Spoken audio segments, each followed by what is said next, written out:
বন্ধুরা এখানে এই যে চালতাটা হচ্ছে, এতে এই যে তেঁতুলও দেওয়া আছে, কাঁচা তেঁতুল।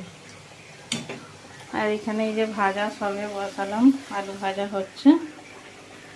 আর এই যে এত রকম ভাজা একসাথেই সব নুন হলুদ মাখিয়েছি। এখনো ভাজাগুলো বাকি আছে, সব রকম চচ্চড়ি বাকি আছে। এই যে মাছ করব, এই যে আমরা অল্প অল্পই করছি, কেননা আমাদের নাই কালকেও রান্না করতে আছে, যদি লাগে কালকে করবো আর কি। তো বুঝতেই পারছো একা হাতে করছি, সব আস্তে আস্তে হচ্ছে আর কি।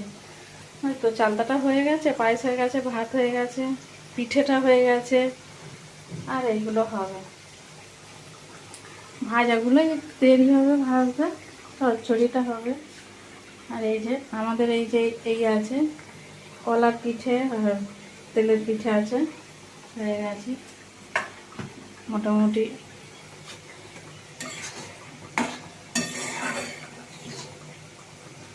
তো চলো বন্ধুরা, সবাই ভালো থেকো, টাটা, আবার পরে আসবো। হ্যাঁ, কত রাত্রি হয়ে গেল বলো তো। আর তোমাদের কার কার বাড়িতে মানে এরকম রান্না পুজো আছে আমাকে কমেন্ট করে জানিও তো, ভালো লাগবে। কেন আমাদের তো আছে, আমার বাপের বাড়িতে আবার ইচ্ছা রান্না আছে, ওটা 15 দিন হয়ে গেলে বা 13 দিন হয়ে গেলে ভাদ্র মাসে শুরু হয় আর কি।